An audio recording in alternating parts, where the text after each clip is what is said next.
UP में शिक्षा व्यवस्था में बड़ा बदलाव करते हुए राज्य सरकार ने एक अहम फैसला लिया है। सरकार अब उन सरकारी स्कूलों को बंद करने जा रही है जहां छात्र संख्या 50 से कम है। इन स्कूलों को आसपास के स्कूलों में मर्ज किया जाएगा। इस आदेश के बाद इस शिक्षक संगठनों में काफी ज्यादा नाराजगी देखने को मिली है और नई शिक्षक भर्तियों पर संकट के बादल मंडराने लगे हैं। आपको बता दें, यूपी सरकार ने शिक्षा के क्षेत्र में एक बड़ा कदम उठाते हुए प्रदेश के 1,32,000 परिषदीय स्कूलों में से करीब 5,000 से अधिक स्कूलों को मर्ज करने की तैयारी कर ली है। ऐसे सभी स्कूल जहां 50 से कम छात्र पढ़ते हैं उन्हें पड़ोस के स्कूलों में विलय किया जाएगा और इसको लेकर बेसिक शिक्षा विभाग के अपर मुख्य सचिव दीपक कुमार के द्वारा आदेश भी जारी कर दिए गए हैं और इसके लिए सरकार की तरफ से तमाम बातें भी कही गई हैं। प्रदेश सरकार का इस मर्जिंग फैसले को शिक्षा के सुधार के दृष्टिकोण से देखना भी कहा गया है। सरकार का कहना है कि यह कदम नई राष्ट्रीय शिक्षा नीति 2020 के अनुरूप है, जिसके तहत संसाधनों का एकीकृत उपयोग और बेहतर शिक्षा का लक्ष्य तय किया जाएगा। वहीं सरकार ने ये भी कहा है कि अगर विद्यालयों का मर्ज होगा तो इसमें इसे हाईटेक सुविधाएं भी मिल पाएंगी। लेकिन वहीं दूसरी तरफ जो शिक्षक हैं और जो शिक्षक संगठन हैं उनके बीच में काफी ज्यादा नाराजगी देखने को मिली है, क्योंकि अगर विद्यालय मर्ज होंगे तो इस चीज से जो रसोइया हैं, शिक्षा मित्र हैं, अध्यापक हैं, प्रधानाचार्य, इन लोगों की नौकरियों पर भी खतरा मंडराता हुआ नजर आएगा। जहाँ सरकार को रोजगार को बढ़ावा देना चाहिए तो वहीं सरकार की तरफ से जब ये कदम उठाया गया तो इससे जो शिक्षक हैं वहाँ पर या जो अन्य कर्मचारी हैं उनकी नौकरियों पर भी खतरे के बादल मंडराने लगे हैं। आदेश जारी होते ही प्रदेश भर के जो शिक्षक संगठन है वो इसका विरोध करने लगे हैं और कुछ लोगों का ये कहना है कि ये शिक्षा के अधिकार अधिनियम RTE का उल्लंघन है। और तो वही देखने को मिला है कि NMOPS यानी कि national movement for old pension scheme के जो राष्ट्रीय अध्यक्ष विजय कुमार बंधु है उन्होंने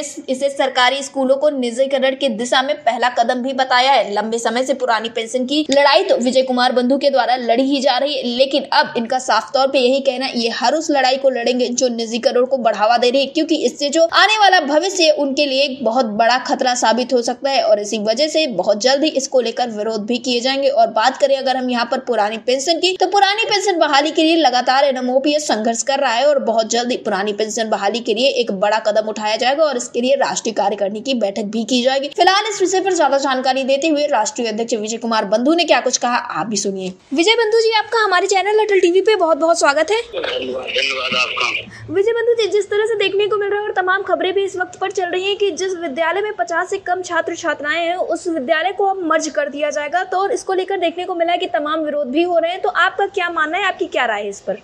देखिए, हम शुरू से निजीकरण के खिलाफ हैं। अटेवा NMOPS निजीकरण के खिलाफ है और पिछले काफी सालों से इस बात को हम अवगत कराना चाह रहे थे कि निजीकरण पूरे भविष्य बच्चों का, कर्मचारियों का, जो निम्न और मध्य वर्ग है उनका खत्म करेगा।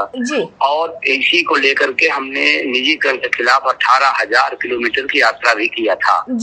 हम पूरी तरह से निजीकरण के खिलाफ है और ये अलग अलग रूप में, अलग अलग तरीके से निजीकरण का स्वरूप है। विद्यालय के बंद होंगे जब आप ये आधार दे रहे हैं कि संख्या कम इसलिए विद्यालय बंद करेंगे, तो क्या जो संख्या कम है दूसरे बच्चे दूर सुदूर स्कूलों में जाएंगे? क्या ये तर्क है? जो अपने स्कूल में, अपने घर के गांव के स्कूल नहीं जा पा रहे हैं, तो आप जब स्कूल बंद करें दूसरे स्कूल में जाएंगे क्या हो? ये बिल्कुल नहीं होगा। और ये गरीब गुरबा किसान बच्चों को शिक्षा से वंचित करने का भी तरीका है। मैं इसके खिलाफ हूँ और विद्यालय मर्जर सिर्फ शिक्षक कर्मचारियों का भविष्य नहीं बल्कि देश के लगभग 80, 85, 90% जो लोग हैं जिनकी बुनियादी शिक्षा इन्हीं प्राइमरी स्कूलों में पढ़ते निकली है, आज बड़े बड़े पावदान पे बैठे हुए हैं, जो बड़े बड़े अधिकारी बैठे हैं वो भी इन्हीं प्राथमिक विद्यालयों से पढ़ के निकले हुई हैं। ऐसे हालात में जो ये निर्णय लिया सरकार, निश्चित रूप से ये जनता विरोधी है। ये जो इस देश की आत्मा है, बच्चे भविष्य होते हैं, किसी देश का बच्चे भविष्य होते हैं। जब वो शिक्षा से वंचित हो जाएंगे, जब वो इंसान नहीं बन पाएंगे, एक अच्छे नागरिक नहीं बन पाएंगे, एक अच्छे आत्मनिर्भर देश का वो जिम्मेदार नागरिक नहीं बन पाएंगे, तो देश कैसे आगे बढ़ेगा? क्या राशन दे सकते हैं, हम शिक्षा नहीं दे सकते हैं? कौन सा तमाशा चलाया जा रहा है? और मैं तो अभी लगातार, अभी मैं रायबरेली में था, उसके पहले भी तमाम जगहों पे मैं लगातार से मर्जर इसी शिक्षा की सबसे बड़ी मर्ज है। ये इसलिए नहीं किया जा रहा है कि वो दिखा के आधार की भाई शिक्षा बच्चे कम है, इसलिए ये इनकी नीति है वर्तमान सरकार की कि जितनी सरकारी संस्थान है कोई न कोई बहाना बनाकर उसको बंद कर देना है, जिससे प्राइवेट हो जाए और आदमी का इमाम बचे। जी विजय बंधु जी, एक तरफ सरकार ने एक तर्क ये दिया है कि हाईटेक सुविधाएं दी जाएंगी मर्ज करने के बाद, लेकिन इसी के साथ एक सबसे बड़ा सवाल ये कि अगर विद्यालय मर्ज होंगे तो जो तमाम रसोइयां हैं, शिक्षा मित्र हैं, अनुदेशक हैं, शिक्षक हैं और प्रधानाचार्य हैं, उनकी भी नौकरियों पे खतरा मंडराएगा। उनकी भी नौकरियों पर खतरा मंडराएगा, प्लस जो नौजवान नौकरियों की तलाश में है, नौकरियों के लिए तमाम सारी डिग्रियां लेकर के आपकी तमाम सारी परीक्षाओं को पास करके इंतजार में है, उनकी भी परीक्षा मारा जाएगा। बेरोजगार जो घूम रहे हैं वो बेरोजगार रह जाएंगे। ये सवाल ये पूरे समाज का है। और जो तर्क दिया जा रहा है कि हाईटेक कर देंगे, आप 70 सालों में सड़क, पानी और बिजली स्कूलों तक नहीं पहुंचा पाए हैं, कितना हाईटेक कर देंगे वो आपका ये देश का नागरिक देख रहा है। अभी भी तमाम ऐसे स्कूल हैं जहां पर सड़कें नहीं है, जहां पर लाइट नहीं है। 70 साल में आप नहीं कर पाए, हाईटेक कहाँ करेंगे, कहाँ ले जाएंगे? हाईटेक गांव में क्यों नहीं करते? क्या शहर को ही करना हाईटेक होता है क्या? गांव को हाईटेक नहीं कर सकते क्या? स्कूल को हाईटेक नहीं कर सकते क्या? अगर आपकी मंशा है तो आप स्कूल को हाईटेक करिए। जी, एक जापान विकसित देश है, एक बच्चे की स्कूल के लिए वहाँ ट्रेन जाती है जी। और हम क्या कर रहे हैं? हम शराब के खाने तो खुलवा रहे हैं, शराब के कंपोजिट विद्यालय बंद करके, बल्कि शराब की सारी व्यवस्था एक जगह मिले इसकी व्यवस्था हम देते हैं जी, लेकिन स्कूल बंद करेंगे। जी विजय बंधु जी, जैसा कि लगातार आप लोगों ने पुरानी पेंशन को लेकर भी लड़ाई लड़ी है और इस वक्त पर विद्यालयों का निजीकरण एक बड़ा मुद्दा भी बनता हुआ नजर आया है, तो आप लोग इस वक्त पर पुरानी पेंशन बहाली के लिए क्या कुछ कदम उठाने के लिए तैयार हैं? देखिए, हम तो पहले दिन से पुरानी पेंशन की बहाली और निजीकरण समाप्ति का मेरा आंदोलन चल रहा है।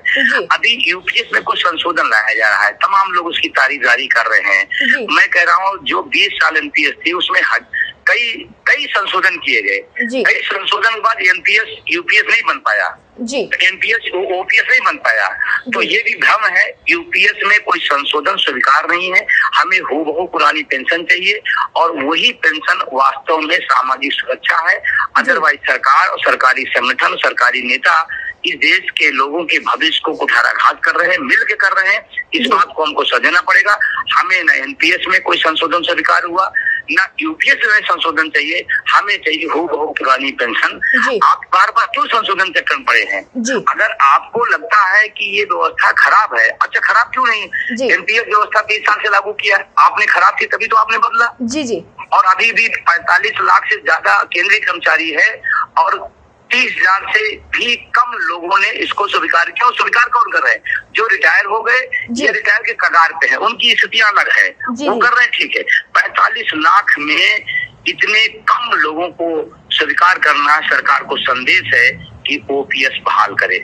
जी विजय बंधु जी, इसी के साथ देखने को मिला कि जब 1 अप्रैल को केंद्र सरकार के कर्मचारियों के लिए यूपीएस लागू होती, तो अब धीरे धीरे राज्यों में भी ये सिलसिला जारी किया गया, जिसमें से अभी देखने को मिला बिहार में कमेटी गठित हुई है। इसी के साथ ऐसी खबरें हरियाणा से निकलकर सामने। तो ऐसे में आप उन राज्यों को, कर्मचारियों को क्या कुछ कहना चाहेंगे, क्योंकि जहाँ तक 2% ही देखने को मिल रहा है केंद्र सरकार के कर्मचारियों ने इसे अपनाया है? नहीं, एनएमओपीएस सरकार बहाली क्या है।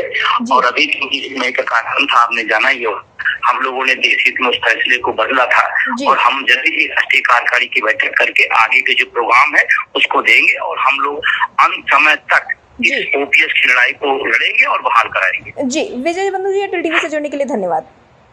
बहुत बहुत शुक्रिया।